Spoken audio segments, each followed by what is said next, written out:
students, so here let us start with the poem over here, that is Tartary. Now this poem has been written by Walter de la Mare, a great poet of the earlier times. Okay, so now let us see what is this Tartary about. Okay, now here Tartary is the historical name of a region of indefinite extent in East Europe and Central Asia. So here Tartary is a land in the historical name given of a region of indefinite extent. That means it is quite vast, of indefinite extent. And where is it? In East Europe and Central Asia. The name brings to mind a fabulous space of legendary monarchs. So here the name itself gives us a message that this is a place or a region of fabulous, means wonderful space of legendary monarchs. So those kings over there, the monarchs over there, they were legendary people. Okay, still now many of the kings are spoken about. In this poem, Tartary seems to be a land of dreams and happiness. So here the poet imagines that he has gone into a land of Tartary and then he has become the lord there, and his imagination goes to a high extent. So as we read the poem, we can understand that how his imagination is running. Okay, so here we say that when we think a lot, imagine a lot, my imagination is running wild, that I am flying in the sky all alone. So that is the imagination where it runs wild, we say. So same way here the poet's imagination is running here, and what he thinks of himself, that is, which cannot happen, we all know it, but then he imagines for himself. So here, if I were Lord of Tartary, myself and me alone, so I am the Lord of Tartary, only me, myself and me alone, no one else, I am the Lord of Tartary. My bed should be of ivory. So now you can imagine ivory is very costly. You have the tusk of the elephant is of ivory.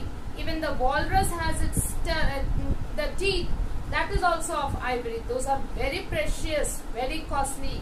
So now my bed should be of ivory. That is, here the imagination starts. Okay.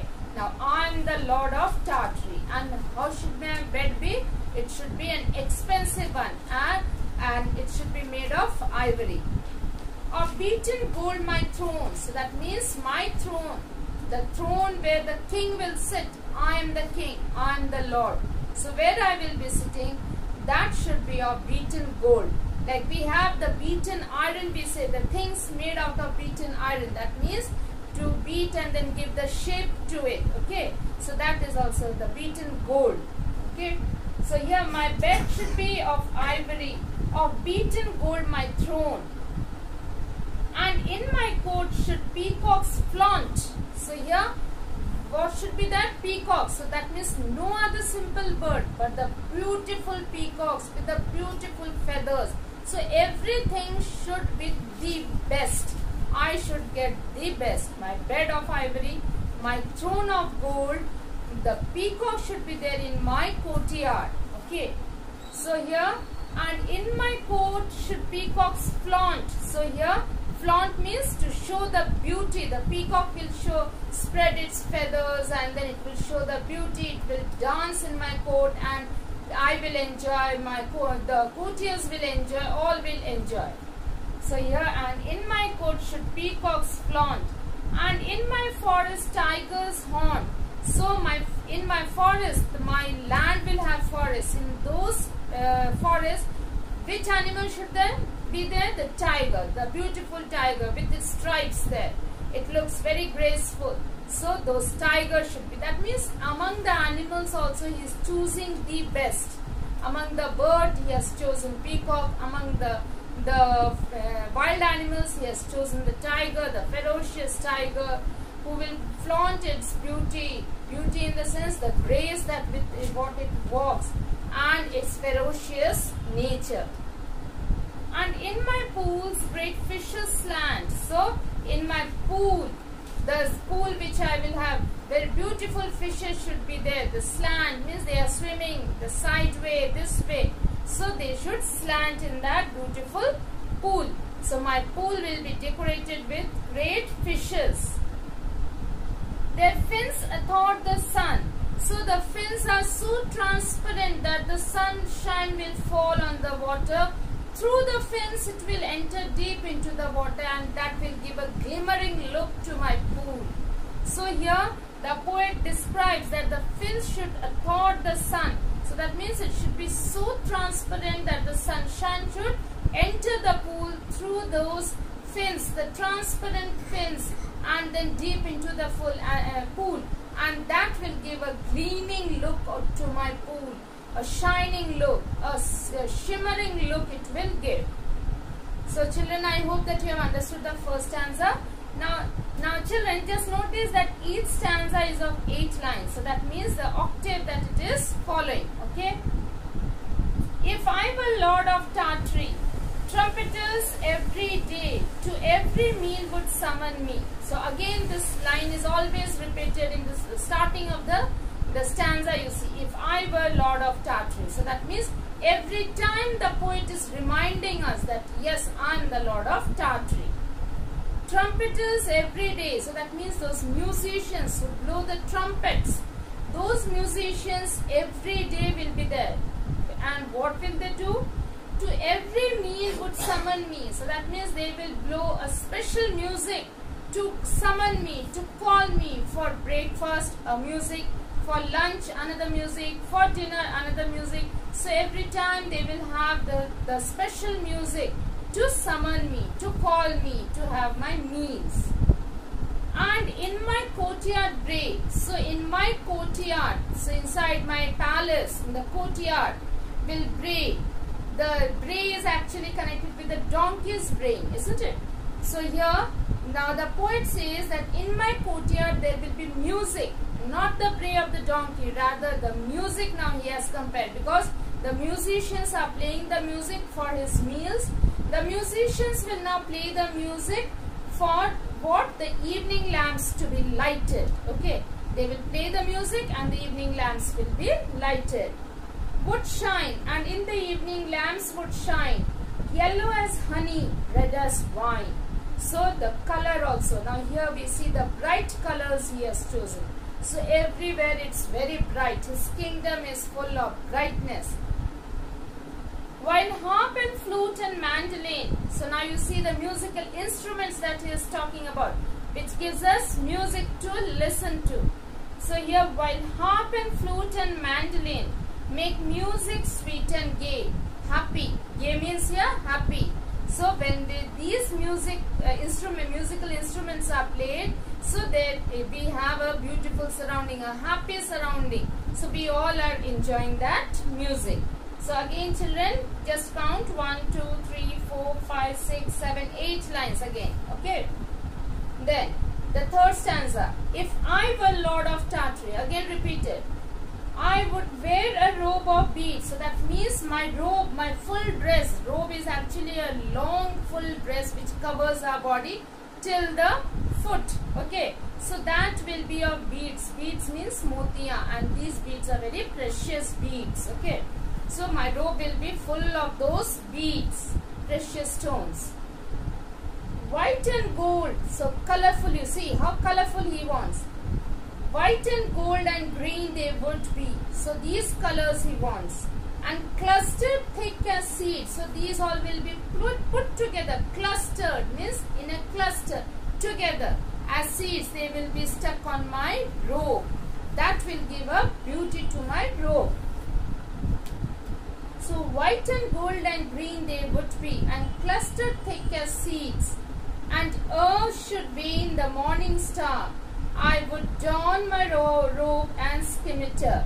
So now here, and earth should be in the morning star. So before the morning star moves away, so you must have seen the morning star and the evening star. So evening, when the sun sets, we can see the bright evening star. Because it becomes dark and then we only have the moonlight, we can see the stars shining over there. Okay. So as morning starts, means from the early dawn, what happens? We have the morning star in the sky, but slowly it fades away. And why it fades away? Because the sun comes up, which is very bright. So the sun is so bright, it makes the other lights on the sky all dull. Okay, so its light comes up very bright. So the poet says that an earth should wane the morning star. So before the morning star wanes away, means is becoming very light over there in the sky, I would don my robe and scimitar. So I would put on this my beautiful robe, and the scimitar means a short curved sword I will take over here. I will dress myself, and the great king I am, the Lord I am of Tartary. So from early in the morning I will be dressed. And zebra 7 should draw my car. So now here car means the chariot. Okay, the chariot we normally know are driven by horses, but here the poet does not choose the horses. It again chooses the zebras. Why it selects the zebras? Because they have bright stripes on them, and all 7 zebras, they will look beautiful when they walk, move together, taking my chariot. So he has chosen zebra because they will look attractive. He wants his kingdom, all the things should be very colorful, bright, attractive. So he is a very bright person. That is what we come to know from this. The lines when he is writing over here. And zebra 7 should draw my car through Tartary's dark glades. Glades means this forest. So it's very dark. My zebra is taking me in between, because my zebra is having a bright color and it is taking me forward, and I am finding my way through the dark glades to the dark forest, because I am a bright person and I am very optimistic. From this poem we come to know that the poet is very optimistic. In the dark of his life, that means in the sad moments of his life, he looks for brightness, happiness. Okay, so through Tartary's dark glades, Lord of the fruits of Tartary. So I am the Lord of the fruits in my forest, in my glades. Now let us come to the last stanza. Her river pays silver pale. Whose river we are talking about? This land of Tartary. So river is silvery color. Lord of the hills of Tartary, glen, thicket, wood and dale. So now here these type of words, this glen and dale and all, these are the type of forests or the valleys we get, and especially these words are normally used in the valleys of the Scotland, Ireland, in those areas. So here that means the poet is a Britisher. So he is using these. Her rivers silver plate. Tartary's rivers are silver color. Lord of the hills of Tartary. So I am the Lord of the hills also. My power is so high. So I am very powerful. Glen, thicket, wood and dale. So I am flashing everywhere. I am being projected everywhere. Her flashing stars, her scented breeze. You look at the land, you look, the beauty of my land. That is what in the last stanza the poet has shown, the beauty of his land of Tartary. So her flashing stars, her scented breeze, even the breeze, the cold breeze that is blowing, the wind that is blowing, early in the morning we have a soft breeze we have, and we enjoy that breeze. Okay, so that breeze is also scented. Scented by what? The beautiful flowers. Now children, one thing you will notice that here the poet has used all the sensual organs of us. Okay, I'll come to that. So her flashing stars, her scented breeze, her trembling lake, so that means the water of the lakes, it's trembling, and then the shimmering light is coming. Like foamless seas. So now here you must have observed in the seas when the high waves are coming, the foams are forming, and these foams are taken to the beach area. Okay, and then they are left, and then again the high waves appear. So again the foams are coming. Along with that foams we get so many shells and all we get to find. So here her trembling lakes like foamless seas, her bird delighting citron trees. Citron are those citrus fruit trees they are. Okay, they are type of trees like your lemon and all, they are the citrus fruit is there. So that is your citron tree. every purple vale. So again this valley, this vale which is a valley. So everywhere these beautiful trees are there. Okay. So I hope the children you have understood this. Now in this poem we have lot of deep informations are there. When the last stanza when I was doing, I said about this our 5 sense organs has been enlightened over here. Okay. Now 5 sense organs means the nose, we smell with it. Then ears, we listen, hear. Okay. Tongue, taste. Then your mouth, okay, that's tongue only. Then your eyes, we see.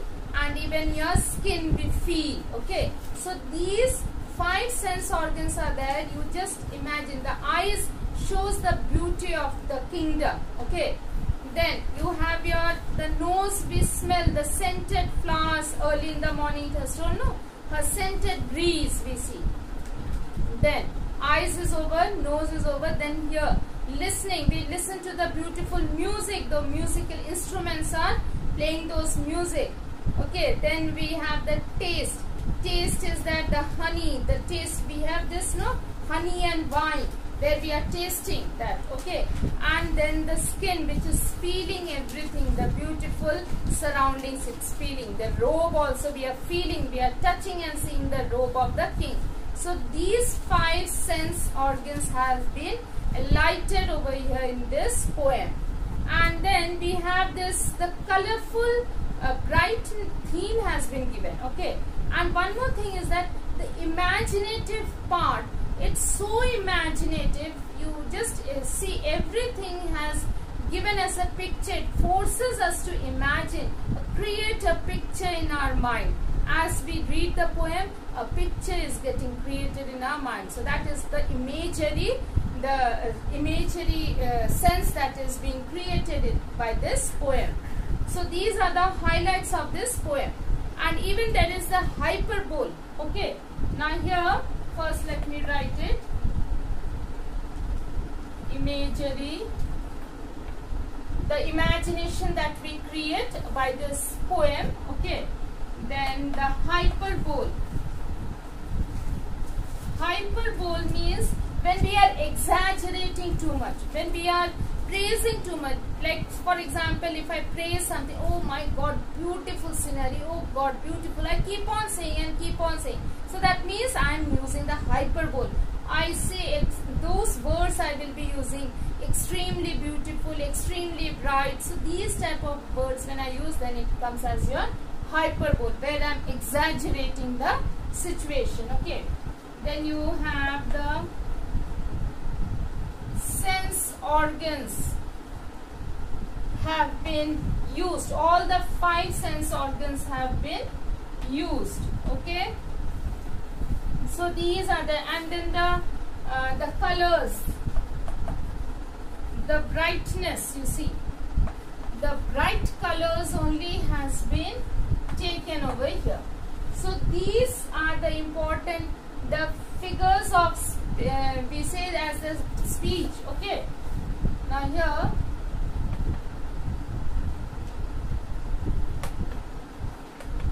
figures of speech. Right. So now here figures of speech means here the imagery is coming as your figures of speech. Hyperbole is coming as your figures of speech. This is the sensual imagination that is coming as your figures of speech.